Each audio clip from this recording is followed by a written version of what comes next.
turn my existing skills or trade into a business? This is the question many would-be founders ask themselves. This is why, on today's episode of Sound Advice, I'm chatting to Melissa Thom. In her quote-unquote day job, she's a voice actor, but she's also founded the Bristol Academy of Voice Acting, a training academy that helps other people learn the craft. We're going to find out how she turned her passion into profit. Welcome, Melissa. Thanks for being on the show today. Hello, thank you for inviting me. I'd love to start with you and your background because you just seem to have had the most fascinating career. You've done all these cool gigs like the voices on the video games like Grand Theft Auto. How did you get into this business? Oh gosh, it's a long story. I started my career in broadcast radio actually, and that will always be close to my heart. And I suppose that gave me, just a love of audio, all things audio. But I've just done so much, and I guess you call it multi-hyphenate careers now, don't you? It used to be portfolio, and I've kind of just done my own thing. So started in radio, moved into marketing and startups, which is another story. Did a lot of PR, comms, head of comms, and now I find myself here. So that was kind of a short answer, I guess. But do you love doing the voice acting, those voiceover jobs that you've had? Is that your real passion?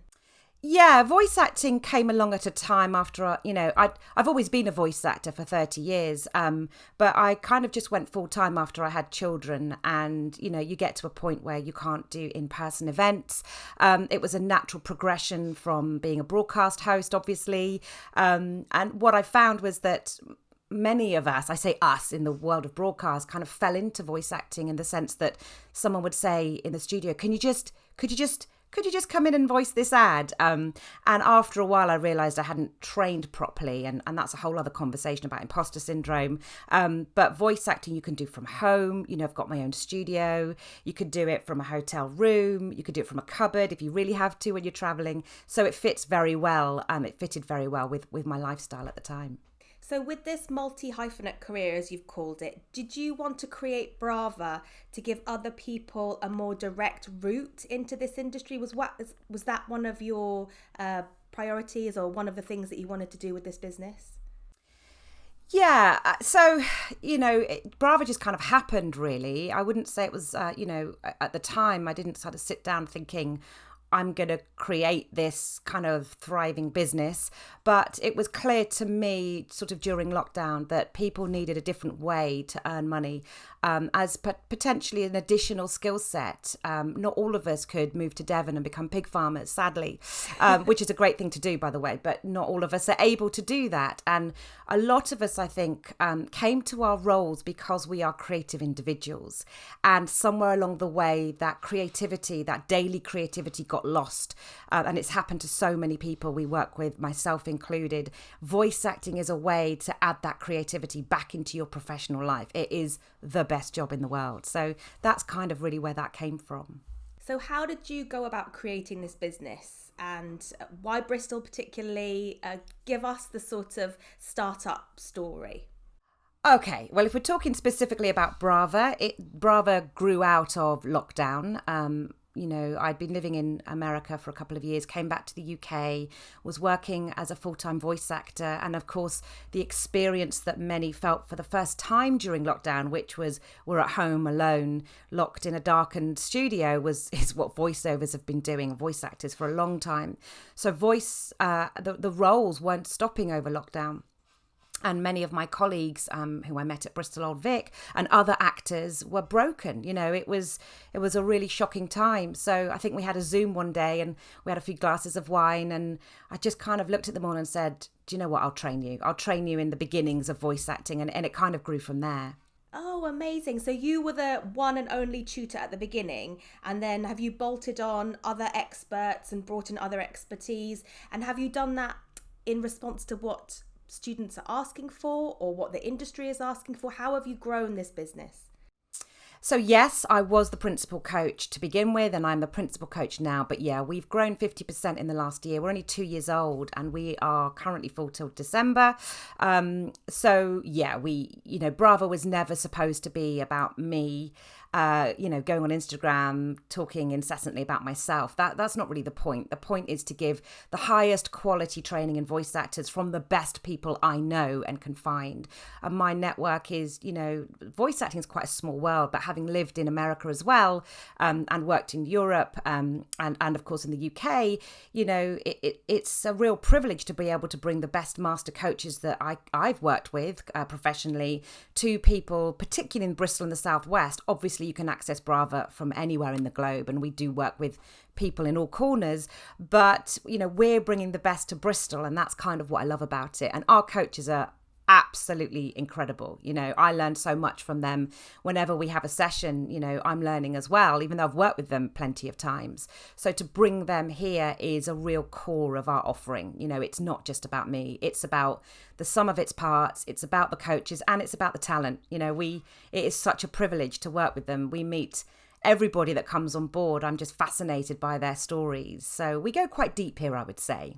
And what specific skills are you teaching? Because it can be quite different if you're doing, say, the voiceover for a character in a video game to perhaps an advert. Do you focus on different disciplines within voice acting specifically, or do you teach everything?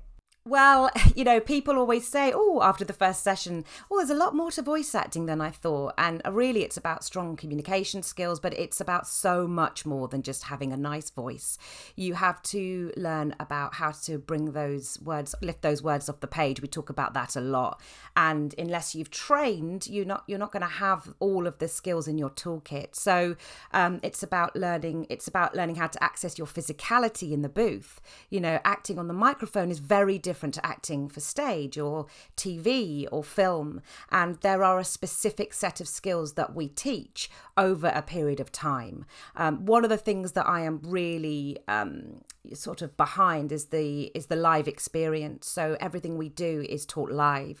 Yes, it's hybrid. Some of it's via Zoom, some of it's in person, but for me, it has to be a live exchange. That's not to say you can't learn from kind of online materials, but we see those very much as a kind of supporting kind of materials. You have to have that kind of one-to-one experience. Okay, so is most of it over the internet though? So you're not in an actual school in Bristol. This is all happening sort of virtually, or do you have like one-to-one sessions in the real world?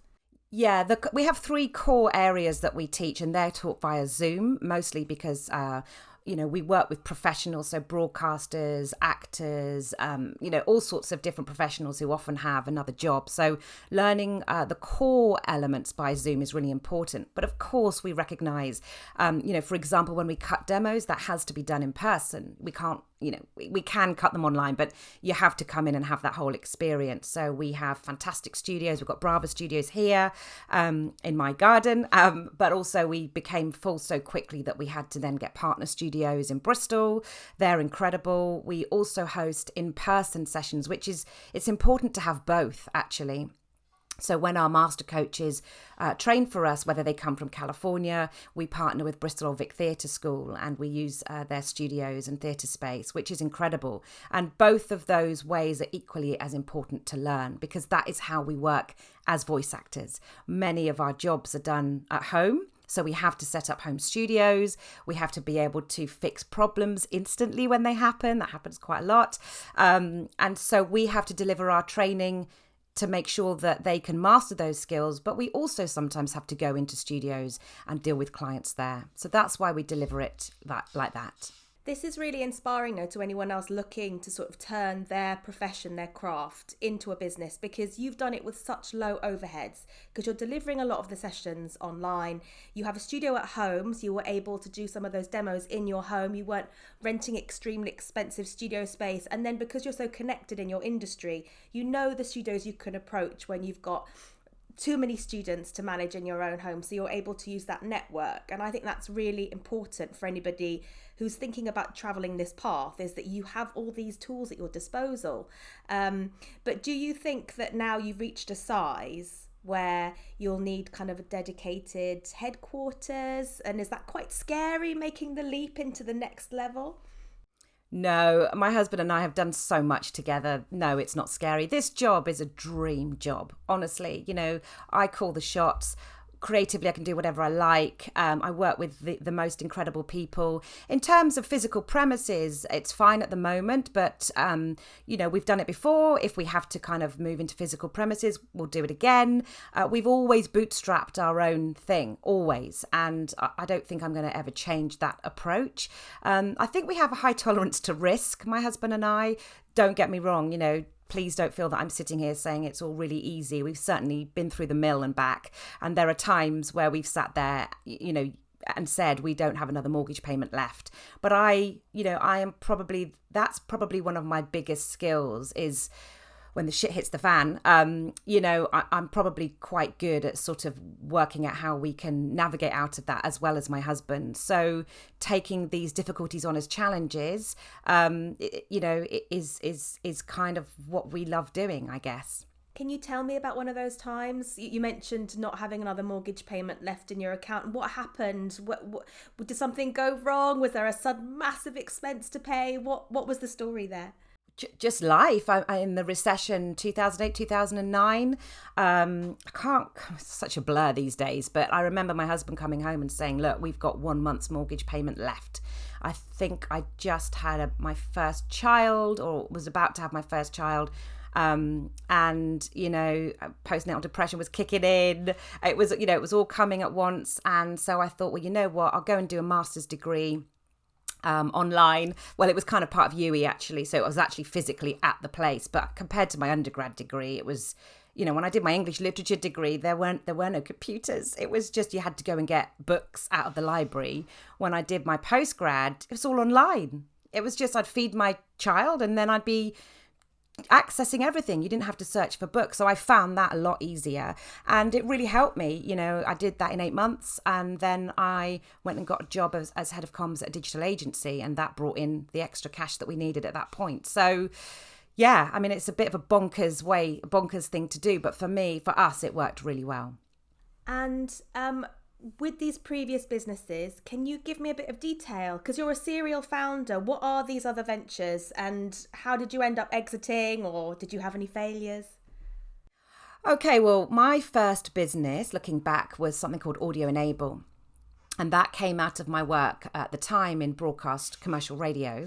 And my husband is the most talented individual. And so we created online software to create podcasts. And this was long before podcasts kicked off. So we were probably 3 years too early, I think, with that. The technology was incredible, built by my husband. And then we also kind of skinned it and ran a not-for-profit arm, which came out of my work at the time with education. And I wanted to really kind of felt quite strongly about giving schools, particularly in my local area, opportunities that they wouldn't normally have. So that's what came out of that. Radio and schools arm of it was a passion project. And we partnered with 34 local radio stations with Global, who had kind of sort of been my previous employers in their previous incarnation. And we rolled it out across the UK. So I was really proud of that.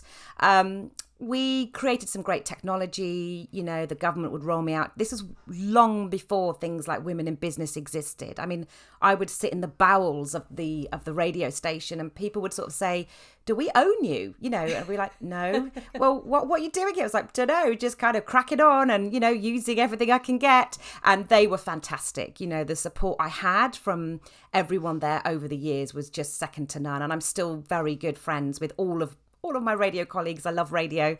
So that was that one. We learnt so much delivering those two kind of businesses, but we kind of got carried away with developing the technology. Timing was an issue as well. If we'd kept Audio Enable as a business, we would have been there at the start of the podcast revolution. So we may well have leaned more into that.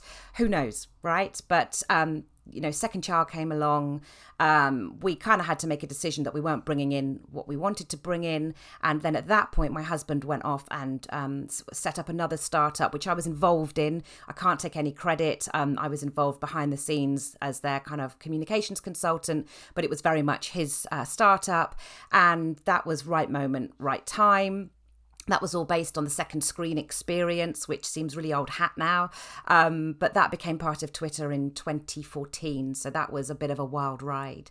So yeah, I'd say a few experiences with businesses and startups. We also ran a digital agency. Sometimes I kind of look back at our lives already and think, am I making all this up? When have we had the time to do all this stuff? But yeah, it was an incredible experience. Pretty stressful, I should say. But essentially that acquisition enabled us to move to San Francisco for 2 years. So that's why we had 2 years living in America. Oh, amazing. And what an amazing team you and your husband make. All these businesses working together side by side. What's the secret to making that work, to being sort of happy personally, but also professionally, like able to handle all the stresses and strains of building businesses? I don't know how we do it. I can't say it's easy. Of course I can't. And I think sometimes when you come out with those statements, we moved to California, my husband's business became part of Twitter. It's really easy. It really wasn't. I think my husband and I get on really, really well. And we both think quite similarly in terms of let's just get on with it. So the idea of sometimes you have to run things in a very scrappy way. Sometimes you don't have time to write these beautiful briefs and documents. I mean, honestly, most of those businesses came out from just being scrappy. I don't know what the secret is. We're both really clear-headed. We both know what we want to get out of something. Essentially, all of this started when we met, and we used to go to a little cafe in Bristol called Ocean, really miss it. And we used to drink wine. And we realised at a very young age, if we want to get a bigger house, to bring up a family, we can't do it just by working. We knew that when we were young. And so we kind of just developed a plan, and that's what came out of it. So I don't know what the secret is. Yes, we bicker. We're not the perfect couple by any stretch of the imagination, but quite like a bit of bickering now and again, get the kind of tension out. I don't know what the answer is. There's not a great answer. Clears the air. Yeah. But we both kind of think similarly, and, we're both good in a crisis, I would say. Do you think that a kind of positive attitude is key to being a great problem solver and being a great entrepreneur? Because we've heard this a few times on the show, that if you can just maintain positivity and just think, I can fix this, then there's always a way through. But the moment you start to let those doubts creep in and you think, actually, maybe I'm sunk, then you will be. Well, do you know what? It depends how you define it, right? Some people call it visualizing, a la Victoria Beckham style. Some people call it being positive.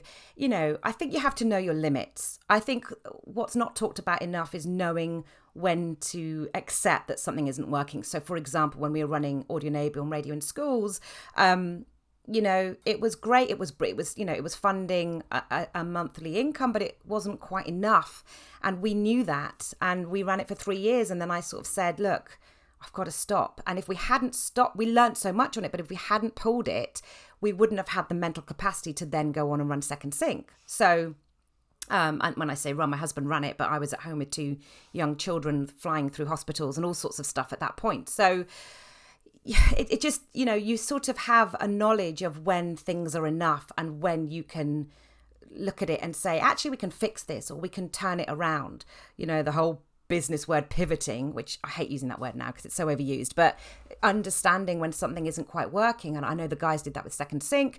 It was the market required something different at the time. And so they changed the original offering, right? And being able to do that on, hardly any budgets, and being able to tell a story, which is what we work on so much here as voice actors, often that will get you out of scrapes. I mean, I've got out of so many scrapes in the world by just being able to connect with people. My husband's very English, he won't sometimes do the things that I need to do when we're abroad. Sometimes he sits there and says, I can't believe you just did that. But it's like, well, we got on the plane, we got home, so it's all good. But just being able to read a situation, yes, positivity is a part of that, but being realistic and knowing, do you have the capacity to deliver on this? There's no point in promising something if it's going to burn you out and exhaust you, right? Although we have had burnout and exhaustion. We certainly didn't sail through it, without consequences, I would say. It's great advice though. Don't be sentimental about a business, and know your limits, and know where your skills start and end. I think that's great advice for any founder. And you mentioned you lived a couple of years in the States. How different is it, I suppose, being a Brit but growing businesses in the States compared to the UK? Is it kind of a different culture out there? Oh, well, I mean, I don't know. I love America. Everyone says to me, the experience you had wasn't like most people's experiences. Even my husband says that to me, and it was kind of his deal, But I loved it. I had the most incredible time. I found Americans very open. Every time I go there, I sort of just waft about and have the best time. I do feel the US seems to have more support in terms of setting up businesses. It feels more culturally acceptable to be an entrepreneur. Again, a word I don't use very often these days anymore. But in the UK, I think, from my experience, by the way, people tend to assume that they can't do it. So there's a much more limited approach to success. And also something I found in America was people like to celebrate your success with you. In the UK, everybody wants success, but if someone else has it, no one likes to talk about it. So again, it's not something that we talk about a lot in the UK. The opportunities are bigger in America. There's no two ways about it. There's access to a much bigger market, which is why companies have that growth opportunity that I don't think necessarily exists in the UK. We always say if we're going to do another startup, we'll probably go straight to America. That's not to say we wouldn't do it here, but we've got quite a lot of colleagues there these days. I have to say though, with my current business, I've had incredible support from the UK, from the Department of Business and Trade. We were invited to go to the Gaming Developers Conference in March. All the support we had there from Yuki, from my colleagues at the department, has been incredible. So it's not to say that there isn't the support there. All I'm saying is that it feels like there's more opportunity in America. Another thing I think is, I've recognized from personal experiences, people are much happier to share contacts and connections out in America. It's just a done thing. In the UK, it's much more closed. And, we are really regarded as cynical consumers here. And we really are, it's harder to tap people up here. So you can't just you have to kind of navigate a contact and do it in the right way. In America, you can just literally phone people up, which is what I did when I got out there. You can still get stuff done here. I think the approach just has to be different. And please let me caveat that by saying this is just my experience. I'm sure it's not across the board, but those are the things that I have learned along the way. But can you see yourself really focusing on the US with Brava? Because obviously there's an awful lot going on out there that's right in your wheelhouse. Could that be a massive expansion proposal for you? Yeah, we already have connections with America. We train in America, and we also have relationships with coaches that come over here. My visit as CEO of Brava to GDC was based on that. So that's certainly a market that we're exploring a little bit more. Early days. And what are your kind of big goals for the business at the moment? If you're talking about like your 2-year or 3-year or 5-year plan, what does the future have in store for Brava? Well, we're very young at the moment. We're not yet 2 years old. Actually, we're just 2 years old this month, which is really exciting. So we've kind of been refining our offering, if I'm honest. Year 1 was about testing the market. And then this year was about fine tuning the offering. We've crafted a really complete learning journey over the last 12 months. We've grown by 50% in all areas. We've doubled the amount of courses and lessons that we're offering and people that we've been training. So the options are wide open for the future. I would say the skills of voice acting can apply to all areas of life. So there are other areas we can diversify into. But right now we're focused on creating the best voice acting program we can. But we do have plans for the future. We've just launched our new talent database. So we offer new and upcoming trained voice acting talent to all areas of the industry. So, we've been working a lot more with different organizations. One of the things I do is get to know our talent really, really well. So it means if I need to be casting, I kind of know exactly who the right person is to cast. Nurturing that talent is really key. Once you become part of Brava, you're always part of Brava. We've established kind of new ways around casting, but it's early days, so I don't want to talk too much about that now. We do look for key partners and attend relevant events. I just talked about GDC. We met Lucasfilm there, which was a real joy. The VP, Douglas Riley, was great. Had a chat with him and showcased our talent to him. So we're always keeping a close eye on things. Obviously now there's the whole AI conversations. It may or may not be a complete threat, but like anyone else, we're just trying to work out how our talent can adapt. So we've got things in the pipeline, but this year has been about fine-tuning our offering. And for anyone listening that's thinking, wow, this sounds like a really fun side hustle perhaps, what can you earn as a voiceover artist? And how long does it take to kind of get to a point where you could actually say that it's a really significant income stream for you? Well, wouldn't you like to know? I mean, it can range and it really depends. I mean, I can't be any more honest than you get out what you put in. I know that sounds, kind of quite reductive, but there are different ways that you can add voice acting to your skill set. So you can do it maybe 10 or 20% of your time alongside other roles. I would say sitting in a darkened studio for 13 hours a day, which is essentially what I do. So if you're not built of stern stuff, that can be quite isolating, What can you earn?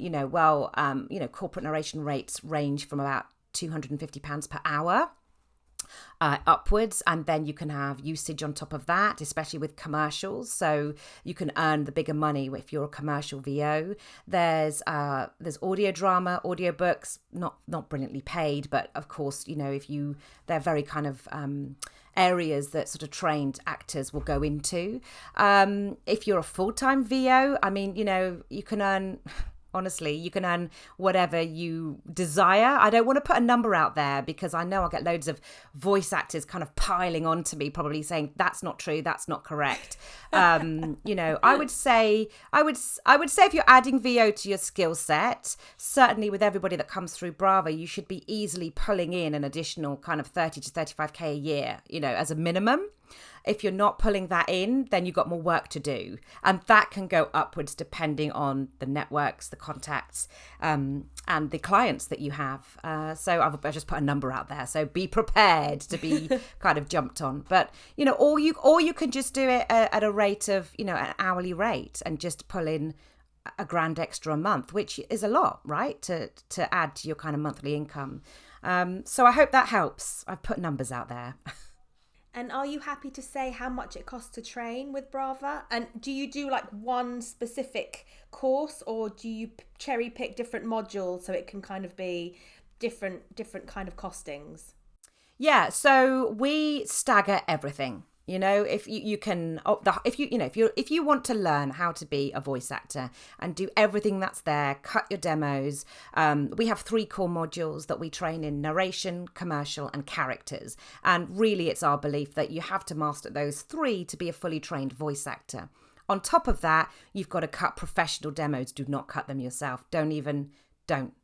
Don't cut them yourself. And there are other things as well. We offer in-person masterclasses. So, we really believe in, you can't just train with us, which is why we're bringing master coaches. You have to have a range of coaching from around the world, particularly America. So if you wanted to do all of it, you're probably, in one big lump, you're probably looking at about 6 to 7K, but that's everything. We actually stagger it. We say, look, just do stage 1 first and cut your narration demo. And then we'll have a chat after that, see how it works for you, then go on to stage 2, then go on to stage 3. If you want to do additional stuff in the interim, we can talk about it, but we kind of support talent to work out what it is that they need. We never ever say to someone, pay up front, which, most people are like, why don't you do that? But it's actually counterintuitive. It's about long-term support, making sure that they're getting the right skills for the right areas that they want to voice in. So So it can cost, a masterclass might be £120.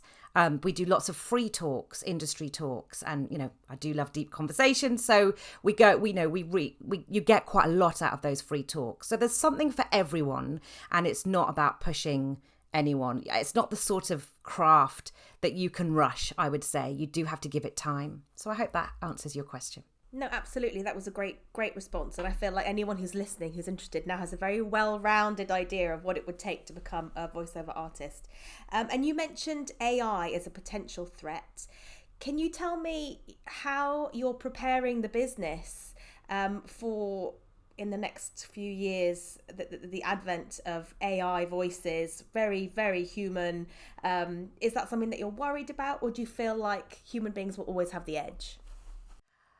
It's such an unknown at the moment. There's a lot that we're talking about that I can't really talk about right now because it is a threat, obviously. Look at the action going on in America, which of course is going to be trickling over here. I know that it's deemed unlawful for us to strike in the UK, which is why we can't follow that at the moment. Yes, I think the bottom of the market is going to drop out. So, for a long time, there's kind of been low-hanging fruit that anybody can kind of pick up as voice actors.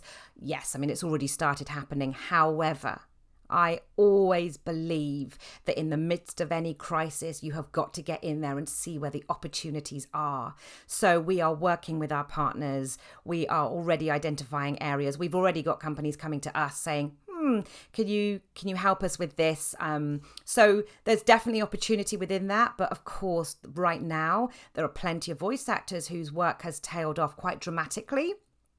So, part of our conversations here when people come and train with us is to have behind the scenes conversations in confidence about how we can help those voice actors and move them forward. And we've already come up with ways that they can diversify. I'm not going to tell you those now, but it's a huge conversation and, it's having a huge impact. And, a lot of actors are seeing a huge dent in their income. And so we have to talk honestly about that. And every talent is different. Every individual is different, and so we have to support them in different ways. But there's always an answer. There's always something we can do, and that might come to the point of retraining, right, and doing something completely different. I don't think we're there right now. I think there are still opportunities. I'm certainly, as a voice actor, I'm certainly booking work where people are coming to me saying, "This AI ad isn't very good. Can you revoice it?" So, who knows? It's a huge conversation, and I'm definitely sort of working with Equity, talking to them regularly. For those voice actors that are listening that aren't a member of Equity, I would say get signed up to Equity, have a look at their new audio info hub that they've just launched, because they are doing an awful lot of work on our behalf. So I hope that helps. Yeah, that's great. And just finally, Melissa, because you've started so many businesses and in different fields, can you tell me what is the piece of advice that you would give yourself, way back when you first started that original venture? What have you learned as a serial founder that you wish you knew at the beginning? Get the right support. I think probably the reason that my husband and I enjoy what we do and have lasted is because we support each other. And I genuinely think that because of my husband's support, that's why I'm able to give a lot of support at Brava. I recognize that without him, without being able to talk about things openly and, and understand that that's not going to go anywhere else, I think that's a really important element. And I try and offer that to the talent that we have here at Brava. Everything's confidential and we go quite deep on a lot of things. So having the right support is really key. I call it the circle of trust. Having one person at least that you can phone up at any time of the day or night and go, I don't know what I'm doing, help, and just be really honest, I would say. My other top tip would be social media. Oh my God, I would say that has been, the biggest pain for us, pain point. Really what I've come to understand is you either invest in it and you do it properly or you don't do it at all. And choosing not to do it at all is fine. It's a relevant, okay decision to not do it. I struggle with these kind of continual reels that's Throwback Thursday and this, that and the other. It's like, is that really interesting? It's not to me. And so therefore I'm not saying it isn't for other people, but that's not how we do things here. Make sure that the content you're producing is meaningful to you. right? Might not be meaningful to someone else, but the content that we put out, I'm interested in. So, investing in social, choosing whether to do it or not, and getting the right support. It could be just one other person that you regularly meet up with that can, really, really help you get through the tough times. So that would be my 2 top tips. And on the social point, is there a particular platform that you think is better than the others? Oh God, I don't want to talk about social because it just pulls my hair out with it. I think it depends. I mean, God, I am by no means a social expert, trust me. It's kind of ironic considering that, we ran a business that became part of Twitter for my husband. But, okay. So for us, LinkedIn, certainly for the B2B stuff is really important. And yes, we use Instagram. I've kind of worked my way through Instagram. So for the creative element and showcasing our brand and what we stand for and, all the kind of proposition, we do that quite well on Instagram. But we're small, right? We don't have a huge following. We don't talk about, oh my gosh, we've got 6 million followers. We're small. We've got small following, but every single one of those people is invested in what we do. And that to me, as an individual, is much more interesting than announcing we've got 5 million followers. Of course, we'd love to have 5 million followers as long as they're all genuinely interested in Brava. Otherwise, it's pointless. So anyway, I shouldn't start talking about social because it's really, really hard, honestly. But we've worked out a way now to make it work for us. So to answer your question, Instagram, LinkedIn, and I hate to say it, we do get a lot of traction on Facebook, believe it or not, which I know a lot of people sort of say it doesn't work for us, but it really does work for Brava. So those are the 3, I guess, that we use. Thank you. And I know if you're not like a social media native, and I'm certainly not, that sometimes a social question can be a little bit of a brain boggler, but thank you for sharing Brava's experience. I think that's a great place to start. Melissa, I've loved having you on the show. Thank you so much. Oh, thank you so much. And I should say that everything about being booked onto this podcast has been an absolute dream. You're just so professional. It's been fantastic. So thank you so much for inviting me. Thank you so much to Melissa for revealing how you too can build a business by pursuing your passion and teaching your craft to others. You can find Melissa and Brava and boost their followings on LinkedIn and Instagram. As always, we want to hear from you, so get on the socials and let us know what you thought of this episode and who or what you'd like us to focus on next. I'm your host, Bex Byrne Calendar. See you next time for more unfiltered sound advice.